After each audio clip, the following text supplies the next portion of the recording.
Rachel Green, Brooklyn-based divorce mediator and collaborative attorney, and this is my podcast, Keep the Kids in Mind.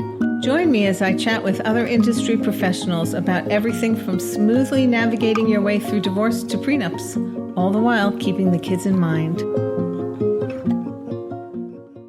Hello, welcome to Keep the Kids in Mind, the podcast where we talk about families who are in transition in their structure and how to try to help your children come through whole and happy and knowing that they are loved. I am very pleased today to introduce my guest, Beverly Price of Her Empowered Divorce. Beverly has been working very hard for years to help people come through their divorce whole and intact and stronger at the end. Beverly, welcome. Thank you so much, Rachel. It's such an honor to be here. Why don't we start by learning a little bit more about you and what has brought you to this strange work that we do, helping families who are going through difficult transitions? Absolutely. I think most people in the divorce space have been divorced themselves, and that was actually the case with me. However, I took it a step further and had multiple divorces. So I have a tremendous amount of experience in You were that. doing a lot of research. Yes, absolutely. Hit the ground running. And I also experienced a lot of domestic violence during that time, and single motherhood, co-parenting, many of the issues that people deal with every day. And I began working with women and really gravitated to the divorced women because I felt like my story could help them heal. Back when I started coaching 30 years ago, there wasn't really divorce coaching per se. So I had to, and back when I did my own recovery, I had to do it myself. I had to figure out. And so after several divorces, I had to get in enough pain that I was willing to do the work on myself to change my outcome. And today I'm happily married in a very healthy relationship without any abuse, and am tickled to bring that story to other women and help them on their journey as well. That's really inspiring. I mean, that's amazing for you to, make that full circle. So what are some of the tools that you use when you're working with people to help them find their own healing and move into, having boundaries and having healthier relationships? Well, there's a variety depending on the woman's needs. For example, helping them emotionally or helping them guiding through the legal and financial process, teaching them skills such as communication and negotiation, preparing them for mediation. Some of the tools I use most effectively, and with most of the women I work with, is an assessment of where they stand emotionally, and we measure that over time to track their progress. Another tool I use is to evaluate their marriage, to evaluate their spouse, and to evaluate themselves, and then compare that to who their ideal partner and ideal marriage would be. And in many cases, what we find is what they have is in no way a match to their ideal, that they married for attention, that they married him for his potential, that they married him because they thought they could change him, that they married him for safety, rather than married him because he is the perfect match, or not perfect, but a good match. Let's say nobody's Good enough. Yeah. As Freud said. And then we start digging into, are they the kind of person that would attract that ideal partner? And that's where we start digging into the self-awareness and the growth of becoming the kind of person their ideal partner would be attracted to. That's kind of extraordinary that you're able to do this work because, the problem of abuse, power and control, and intimate partner violence is something that goes through generations, and it's very hard to break the cycle. And I read a book once where they were talking about, it's as if like if we're made up of tapestries, there are certain experiences that we've had that are like the glittering ones that attract us to those colors. And it's almost like you find somebody to marry or to join your life with, who's has the same colors glittering on their tapestry. And Absolutely. and a marriage without that drama of the violence and the pain, and then the forgiveness and the high, believing it'll never happen again. And a marriage without that feels black and white No. with no What color. what I learned was based on my childhood with low self-worth, low self-esteem, and being trained to get get attention from when I did something good, that I was attracted to the attention, to the flowers, to the effusive behavior, to the demonstrativeness. And then once I got into the marriage, it was almost like that next day, everything changed because they had me.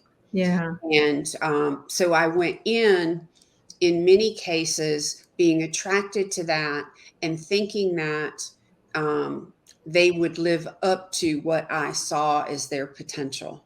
Mm-hmm. And they didn't.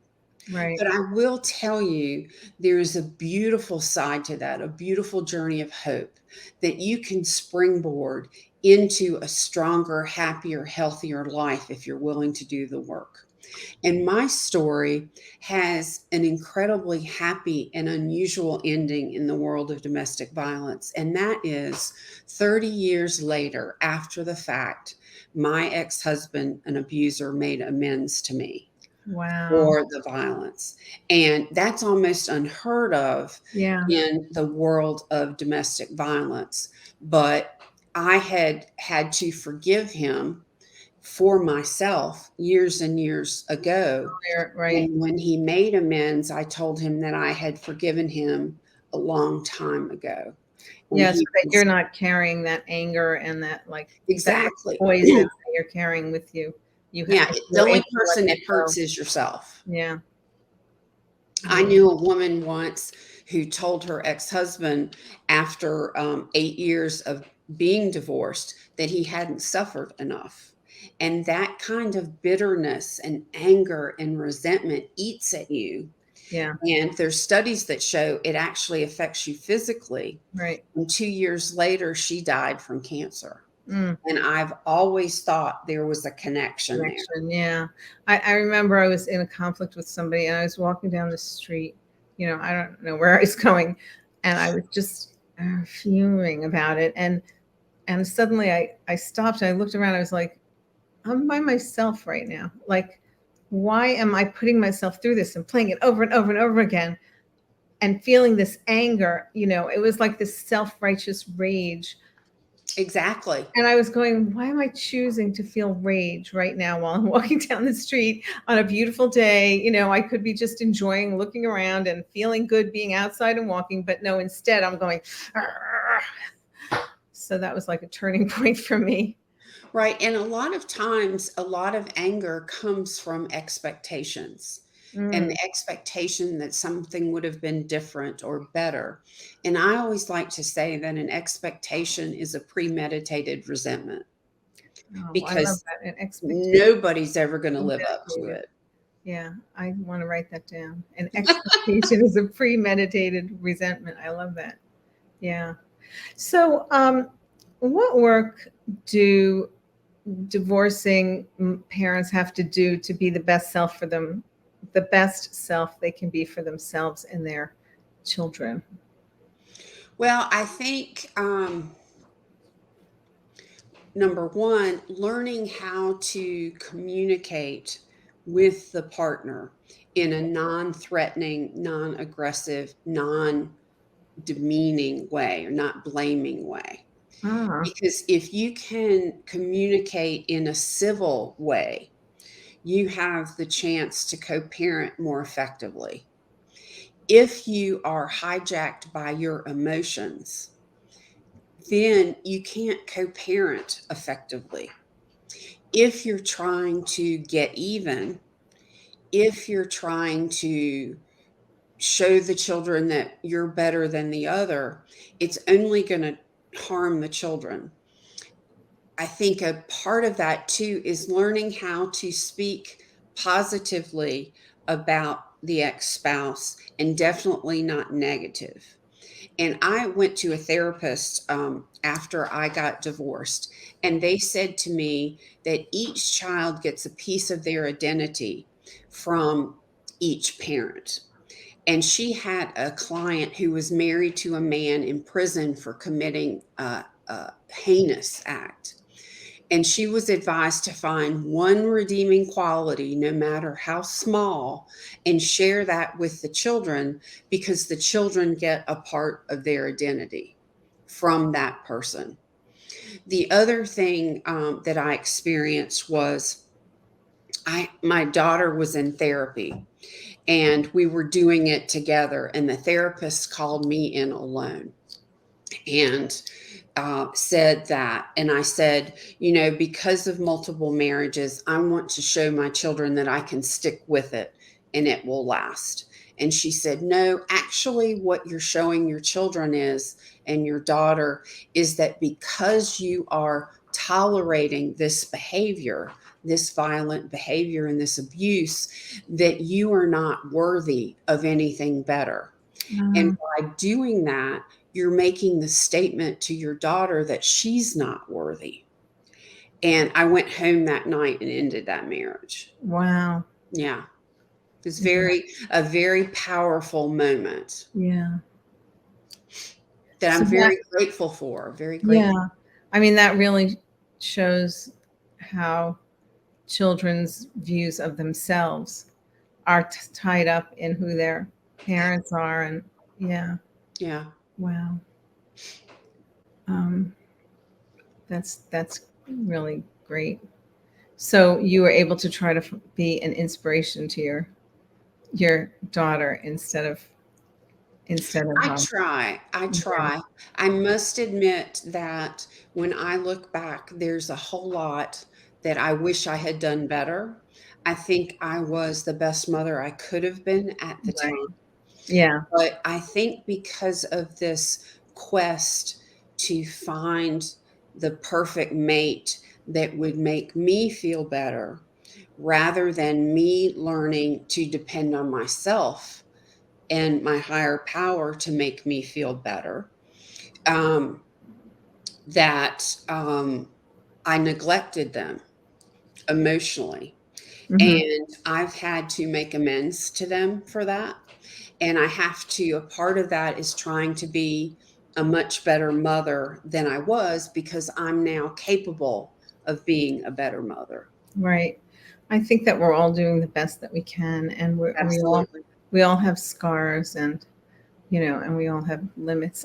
I'm working with a new family now, um, that have such a checkered history, with both of them are alleging that there's been violence that the other initiated, and they're very much in the blame game. And at this point, the children are living with their mother, and they haven't spoken to their father in a year. Wow.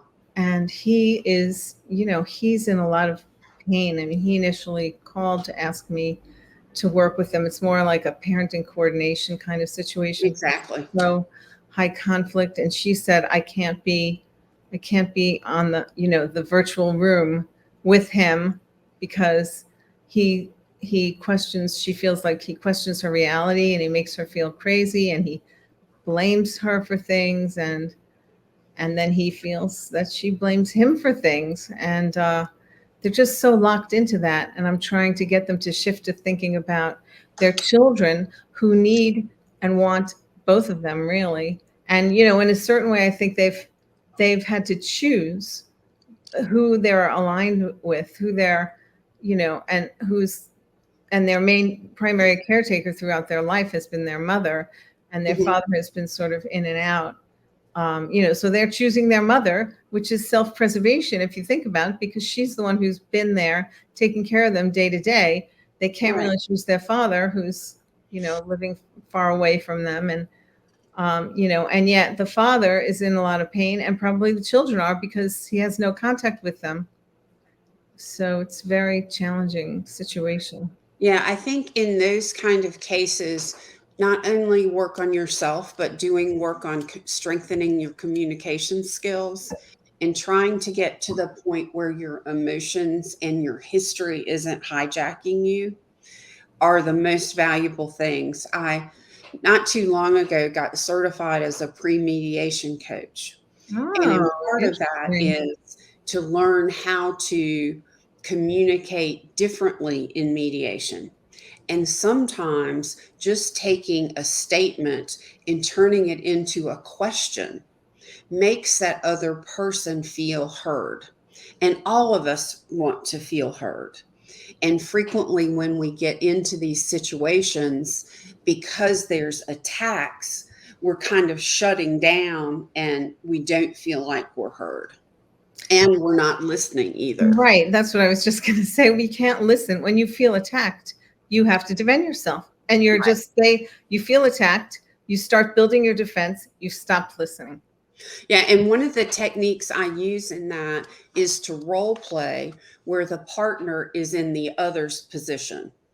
So all of a Oh, sudden they interesting. start to feel what that other partner is feeling, and it really increases their awareness. Yeah. I do that sometimes with couples where I say, please tell, Bill, please tell me what Mary would say about why she wants X, Y, and Z.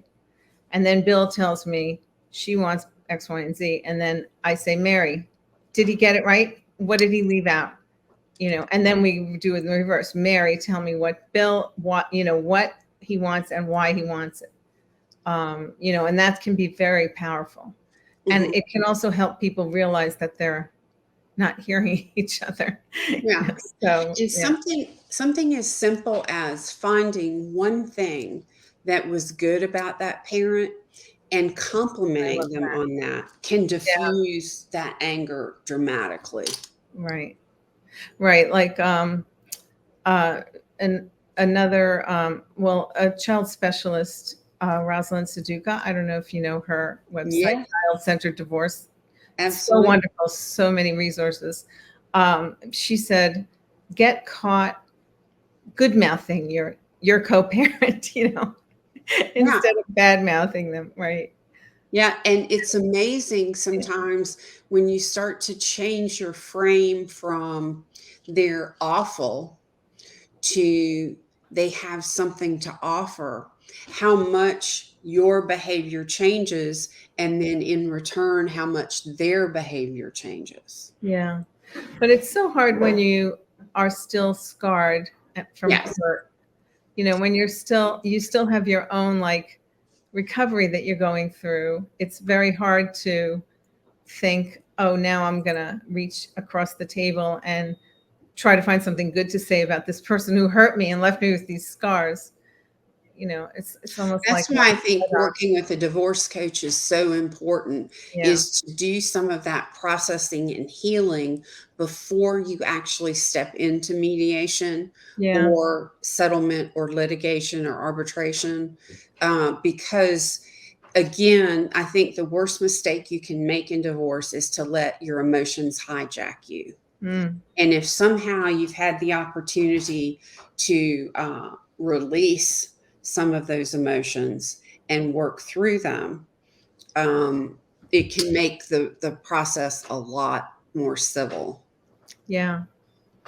So, like, what are some of the roadblocks that you see people break through after they've done their pre-mediation work or worked with you as a coach and Well, I think a lot of times, particularly women, and if you have heard the statistic that of all women, not just divorced women, 80% don't feel confident. So if you start with that and then you layer divorce over top of it, and maybe you layer some verbal and emotional abuse over top of it, and you have feelings of low self worth and low self esteem, then we have to do a lot of work to shift that.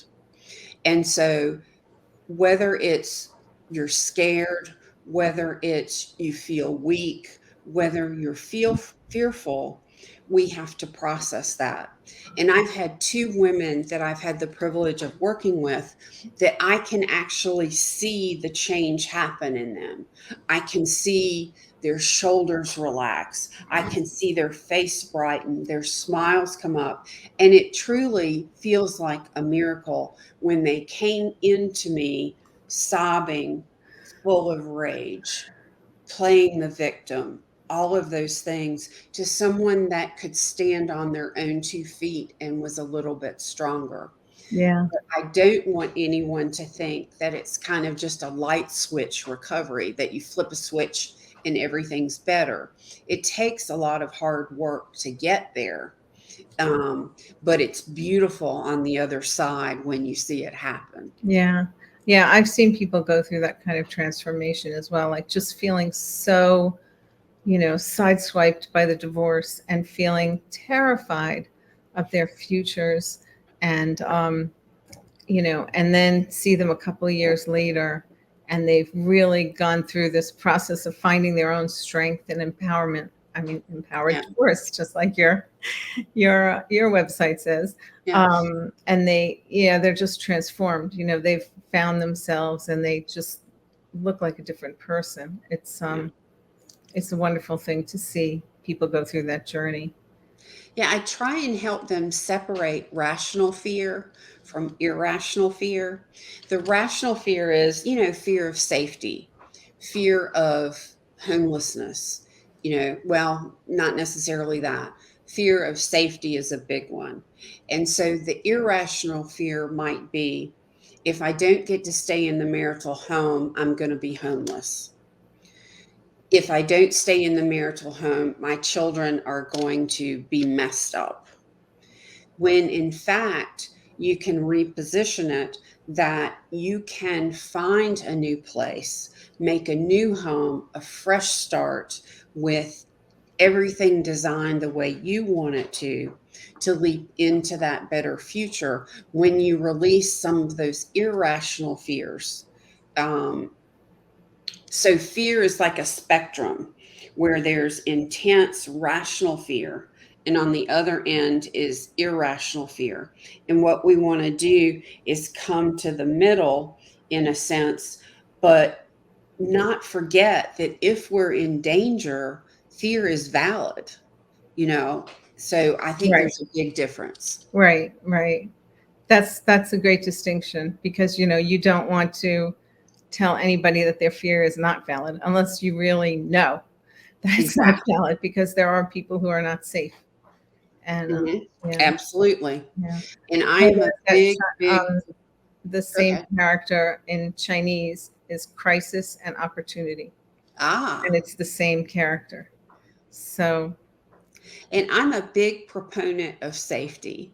And in every podcast I do, in the show notes, I'm always including the domestic violence hotline. Yeah. I'm always cautioning women to not leave before working with a domestic violence professional and having a safety plan. Right. Because there are so many women that are murdered at that point in time that with a safety plan, you have a much better chance of surviving and becoming whole. Yeah. Joshua, let's make a note to put the domestic violence hotline in the show notes. Well, that's, it's amazing work that you're doing, really helping people transform. Well, thank you. That will help them keep their kids in mind as they're going through these transitions. I had somebody who came in and said, is there a way that we can have this divorce just, not impact our son at all? He'll just feel like normal. He's going along and everything's still normal. And I said, no, this is going to be a turning point in his life, and he's going to think back on his childhood, and there'll be a before and after. I mean, the kid was about 7, old enough to remember. But I said, is he going to be okay? Is he going to be able to have a happy life with full relationships? Yes. If you tell him that both of you are still going to love him, You're always going to be his two parents. And he didn't do anything that caused the divorce. And, children often blame themselves. And that probably leads to the 80% of women saying they have low self-esteem. Yeah. And, it's all connected. That's an extraordinary statistic, by the way. I mean, yes. Do you think that's very sad? Misogynistic society that tells us all we're the wrong size and the wrong shape, and whatever we do, it's not good enough. DNA almost. Yeah, it seems like it, right? I wonder why we one down ourselves like that, we women. We've been conditioned to. Yeah. We need to break that chain. Yeah, I think we do. Well, Beverly, it's been a pleasure talking to you this morning. I really appreciate your time. And people can learn more about you at herempowereddivorce.com. And I also have a free ebook. That's what I was just going to ask you about. Tell us about your free ebook, and we can get it on your website. Yes, absolutely. It's all about why use a divorce coach. And it goes into what you can get out of working with a divorce coach. And you can go to herempowereddivorce.com. And I'll also put the link in the show notes for you. Wonderful. And I will, I'll give that information to about 12 clients this week. Thank you. Thank you so much, Beverly, for your time. Oh, thank you, Rachel. Pleasure meeting you and having a chance to talk to you about our fascinating work. I totally agree. And thank you again for having me. My pleasure.